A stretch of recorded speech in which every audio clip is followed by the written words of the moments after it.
Todd na área, tudo bem com vocês? Está começando mais uma edição do Todd News aqui neste domingo, hein? E tá recheada de notícia top. Bom. Vamos dar aquele giro pelos placares de ontem. Neymar voltou a jogar lá pelo Paris Saint-Germain no Campeonato Francês, marcou um golaço. O vídeo tá top, cara, vou falar sobre muita coisa legal. Mas antes, me dá aquela moral, né? Já deixa o like, se inscreva no canal, ativa o sininho e aproveita também e me siga lá no Instagram. E agora, sem mais enrolações, solta a intro!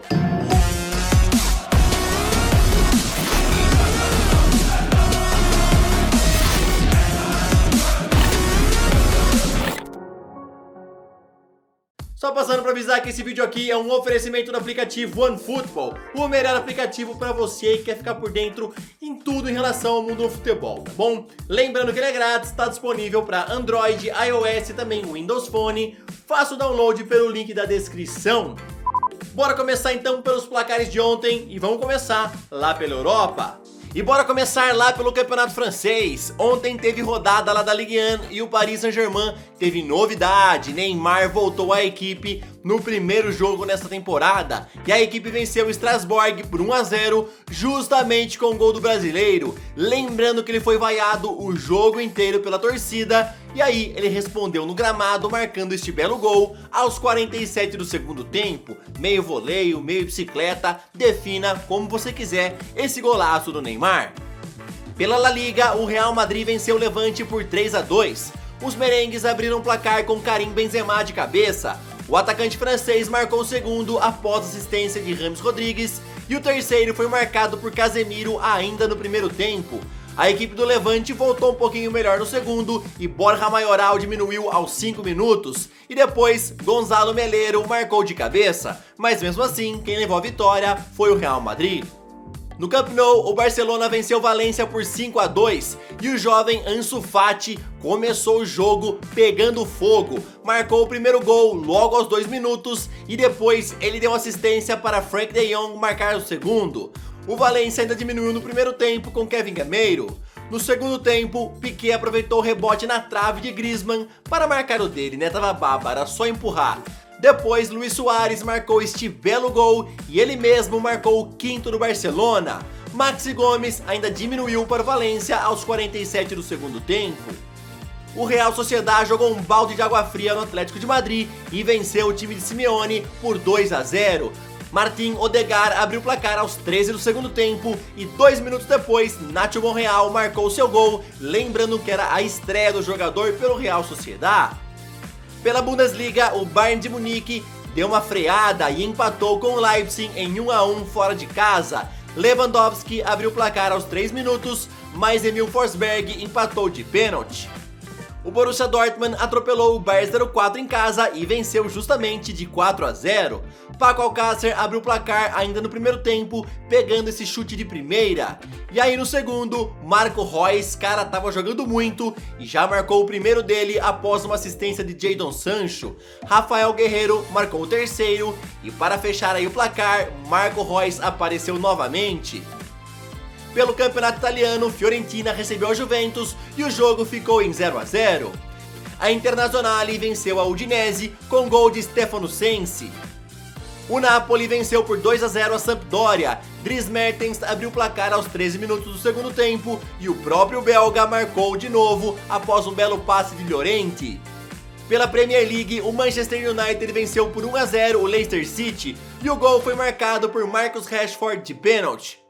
Liverpool começou perdendo para o Newcastle com este golaço de Jetro Willems, mas aí os Reds acordaram e empataram com esse chutaço de Sadio Mané. O camisa 10 apareceu novamente para marcar o gol da virada e Mohamed Salah fechou o placar em 3-1. Agora que eu já mostrei os gols do Liverpool, se liga na qualidade do passe de Roberto Firmino para o gol de Mohamed Salah. Brazuca mostrou aí realmente que tem muita classe. Chelsea e Wolverhampton fizeram um jogaço. A equipe de Lampard abriu o placar com um golaço, um chutaço de Fikayo Tomori. Tammy Abraham apareceu para marcar o segundo gol. O camisa 9 apareceu de novo para marcar de cabeça. E ele mesmo apareceu novamente para marcar o quarto gol do Chelsea e terminando o seu hat-trick. E aí Abraham falou, pô, acho que eu vou marcar um golzinho também para o Wolverhampton e apareceu e marcou um contra. Cutrone ainda apareceu para diminuir para o Wolves, mas era dia de Chelsea e Mason Mount fechou a goleada em 5-2. Tottenham venceu o Crystal Palace por 4-0. Son deu um show e abriu o placar logo aos 10 minutos. Van Aanholt marcou contra e aí o sul-coreano apareceu de novo para pegar de primeira e marcar o terceiro do Tottenham. E para fechar o placar, Lamela deixou o dele. O Norwich City surpreendeu o Manchester City vencendo por 3-2. McLean abriu o placar de cabeça, Todd Cantwell apareceu para ampliar para os donos da casa e no último minuto do primeiro tempo, Kun Agüero conseguiu diminuir para o time de Pep Guardiola. Mas aí no segundo tempo, Otamendi bugou ali na zaga, travou, não sabia o que estava fazendo, dormiu e perdeu a bola. E o artilheiro Temo Pukki não perdeu tempo e marcou mais um para o Norwich. A equipe dos Citizens ainda conseguiu diminuir com o Rodri, mas não conseguiu escapar da derrota por 3-2. Pelo Campeonato Português, o Benfica venceu o Gil Vicente por 2-0. Primeiro gol foi contra de Igor Nogueira. E aos 7 do segundo tempo, Pizzi marcou aí, fechando o placar para o Benfica. Pelo Campeonato Holandês, o Ajax venceu o Heerenveen por 4-1. E o PSV goleou o Vitesse por 5-0. Mas o incrível dessa partida é que os 5 gols foram marcados por Donyell Malen. E os protestos contra a diretoria do Cruzeiro continuaram ontem após a derrota. Inclusive, a torcida convocou em rede social quem não é de BH, mas é torcedor do clube, a protestar pela internet. Os alvos são o presidente Wagner Pires de Sá, o vice-presidente Itair Machado, o assessor Sérgio Nonato e também alguns jogadores. Lembrando que a torcida reforçou o apoio ao técnico Rogério Ceni. O Conselho Deliberativo do Corinthians prometeu solicitar uma reunião com o presidente Andrés Sanches para esclarecer algumas dúvidas. Como por exemplo, quando Andrés falou aí sobre a dívida com a Caixa, ele falou também que já teria um acordo de quitação com a Odebrecht e somente teria dívida com o banco. Órgãos internos e fiscalizadores do Corinthians querem saber aí qual é o acordo entre o presidente e a construtora.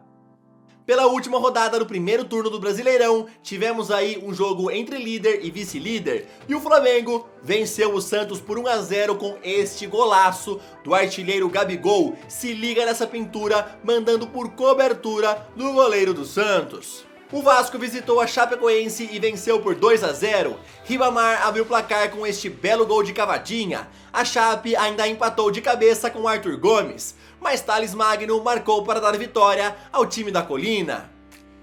Ceará e Botafogo ficaram no empate em 0-0.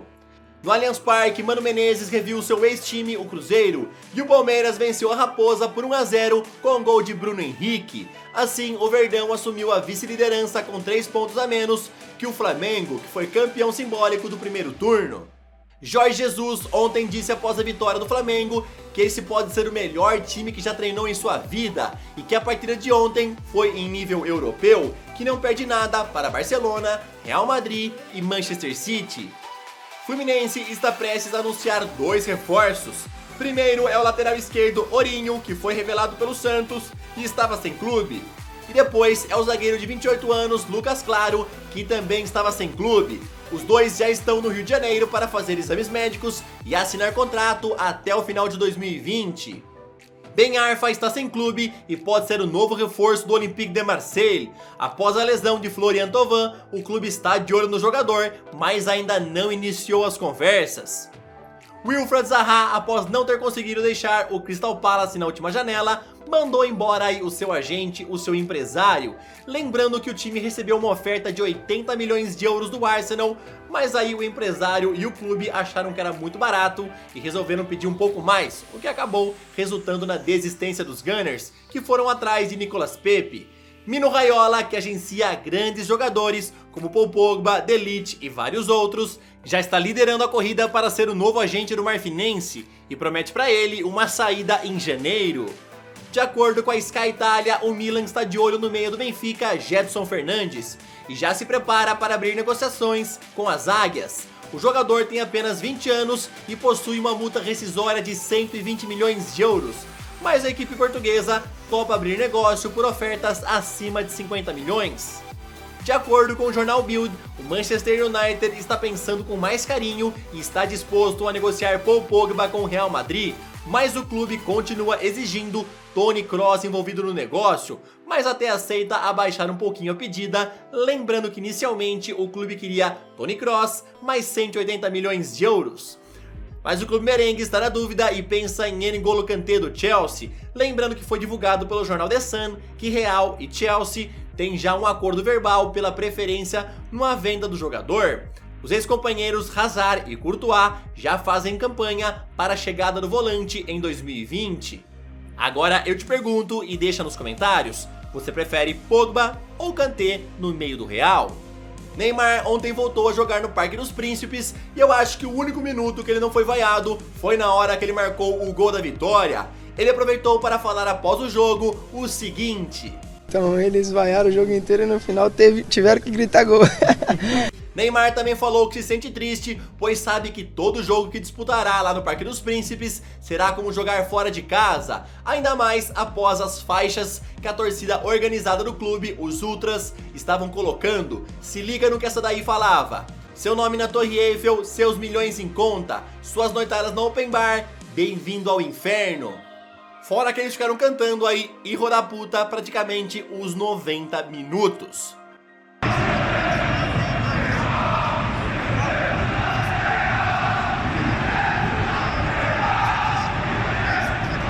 E ainda na entrevista após o jogo, Neymar falou pela primeira vez que queria sair mesmo do Paris Saint-Germain. Se liga no que o camisa 10 falou.